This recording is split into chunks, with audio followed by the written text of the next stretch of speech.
பிரியமானவர்களே, இயேசு கிறிஸ்துவின் நாமத்தில் உங்களுக்கு என் அன்பின் வாழ்த்துக்கள். எப்படி இருக்கீங்க? நல்லா இருக்கீங்களா? எப்பவும் நீங்க கர்த்தருக்குள்ள நல்லா இருக்கணும், சந்தோஷமா இருக்கணும், மகிழ்ச்சியா இருக்கணும், ஆனந்தமா இருக்கணும். அதுக்கு தான் ஆண்டவர் உங்க மேல அன்பு கூர்ந்து உங்களோடு பேசுகிறார். இந்த இடம் கூட பார்த்தீங்களா, ரொம்ப அழகா இருக்குதா? கடல் அலைகளுடைய சத்தம் கேட்குதா? ஒரு கடற்கரையில, மலேசியா தேசத்துல ஒரு கடற்கரையில நின்று கொண்டு உங்களோடு பேசுகிறேன். இயேசு கிறிஸ்து உங்க மேல ரொம்ப அக்கறை உள்ள ஒரு தேவன். ஆண்டவர் நம்முடைய ஒவ்வொரு காரியத்தையும் கவனித்து அறிகிற ஒரு தேவன். நம்முடைய நினைவுகளை தூரத்திலிருந்து அறிகிறார்.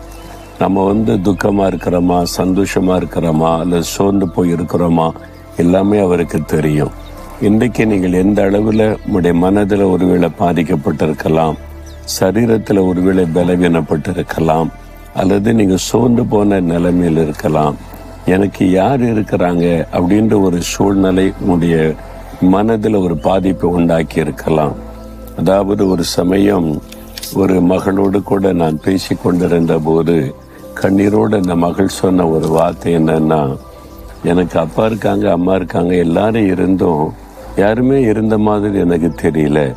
ஏன்னு சொன்னா அவங்களுடைய அன்பு இல்லை, அவங்களுடைய அரவணைப்பு இல்லை, அவங்களுடைய அக்கறை இல்லை. ஏதோ அந்த குடும்பத்தில் வாழ்ந்து கொண்டிருக்கிறேன். ஏன்னா என்னை பற்றி அவங்களுக்கு ஒரு அக்கறையும் இல்லை என்று சொல்லி, நான் என்ன படிக்கிறேன்னு எங்கள் அப்பாவுக்கு தெரியாது, நான் என்ன செய்கிறேன்னு தெரியாது, என்னை விசாரிக்கிறதில்லை, என்னை கவனிக்கிறதில்லை.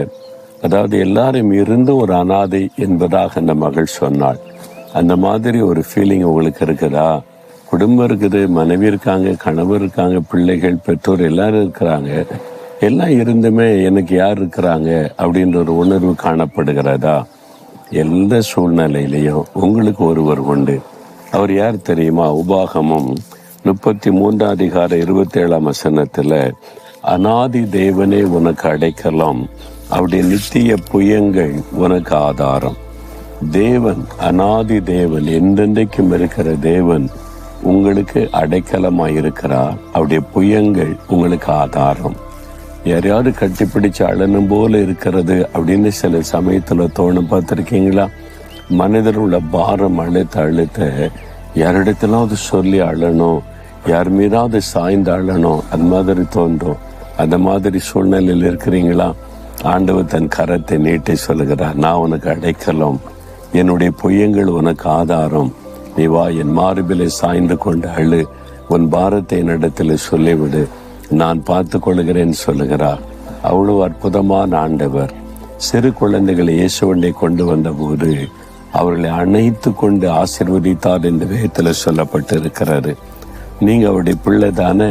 அவர் தகப்பனாக அணைத்து கொண்டு ஆறுதல் படுத்துகிற தேவன். அவர் சொல்லுகிறார், நான் உனக்கு அடைக்கலமா இருக்கிறேன், என்னுடைய புயங்கள் உனக்கு ஆதார பாதுகாப்பா இருக்குது, பிறகு எதுக்கு நீ கலங்கணும் என்பதாய் சொல்லுகிறார். நமக்கு ஒரு அடைக்கலமாக ஆதரவாய் இருப்பதற்கு நமக்காக சிலுவையில தன்னை பலியாய் கொடுத்தார். தன்னுடைய இரத்தத்தை எல்லாம் நமக்காய் சிந்தினார். அவர் சொல்லுகிறார், என்னுடைய தழும்புகளை பார், உனக்காகத்தானே, என்னுடைய காயங்களை எல்லாம் பார், உனக்காகத்தானே, உன் மீது உள்ள அன்பினால உனக்காக எல்லாத்தையும் நான் சகித்து கொண்டேனே, என்னுடைய புயங்கள் உனக்கு இருக்குதுவா, என்னை நீ சார்ந்து கொள் என்று ஆண்டவர் அன்போடு கூட சொல்லுகிறார். நீங்க இப்போ உங்களுடைய மனதில் இருக்கிற பாரத்தை சொல்லணும். எனக்கு யாருமே இல்லை என்ற மாதிரி ஃபீலிங் இருந்தா, இயேசு இருக்கிறார், அடைக்கலமா இருக்கிறார், ஆதாரமா இருக்கிறார். அவருடைய மார்பிலை சாய்ந்து கொண்டு கண்ணீரோடு உங்களுடைய பாரத்தை சொல்லிடுங்க. ஒரு ஆறுதல் உள்ளத்தை நிரப்பும். நான் சில சமயத்துல சில பாரங்கள் உள்ளத்தை அழுத்தும் போது யாரிடத்திலாவது சொல்லி நம்முடைய பாரத்தை சொல்லி அழனும் போல தோன்றும். யாரிடத்துல சொல்ல முடியும் சொல்லுங்க? நானும் உங்களை போல பாடுள்ள மனுஷன் தானே. தேவ சமூகத்துல உட்கார்ந்து ஒண்ணுமே ஜெபிக்க முடியாது. ஆண்டவருடைய பாதத்துல வந்திருக்கிறேன், உங்க சமூகத்துல இருதயத்தை ஊற்றி விடுகிற என்னை கண்ணீரோடு கூட ஜெபிக்கும் போது அவருடைய கரம் அணைத்து கொள்ளுகிறதை உணர முடியும், ஃபீல் பண்ண முடியும். அவருடைய புயங்கள் நம்ம அப்படியே அணைத்து கொண்டு அவர் ஆறுதல் படுத்துவார். அந்த இயேசுதான் இப்போ உங்களை பார்த்து சொல்லார், என் மகனே, மகளே, என் புயங்கள் உனக்கு இருக்கிறது ஆதாரமாய் என் மார்பிலை சாய்ந்து கொள், நான் உனக்கு அடைக்கலமா இருக்கிறேன். யார் உன்னை நேசிக்காட்டா என்ன, யார் உன்னை புரிந்து கொள்ளாட்டா என்ன, நான் இருக்கிற உனக்கு என்பதாய் சொல்லுகிறார். அவருடைய புயத்துக்குள்ள வந்துடுறீங்களா? அவருடைய மார்பிலை சாய்ந்து கொள்றீங்களா? உங்களுடைய பாரத்தை அவரிடத்துல சொல்லிடுறீங்களா? ஆண்டவரே, நீங்க தான் எங்களுக்கு அடைக்கலம், நீங்க தான் ஆறுதல். நான் யாரிடத்திலே என் பாரத்தை சொல்ல முடியும்? உம்முடைய மார்பிலை சாய்ந்து கொள்ளுகிறேன். என்னுடைய இருதயத்தின் வேதனைகளை கண்ணீராய் உம்முடைய சமூகத்தில் நான் ஊற்றி விடுகிறேன். நீர் என்னை அணைத்துக் கொள்ளுகிற தேவன், என்னை அரவணைக்கிற ஒரு தேவன், என்னை பாதுகாக்கிற ஒரு தேவன். உம்முடைய மார்பில் என்னை அர்ப்பணித்துக் கொள்ளுகிறேன். கர்த்தர், நீர் எனக்கு அடைக்கலம், நீர் எனக்கு ஆதாரம். இயேசுவின் நாமத்தில் ஆமென்.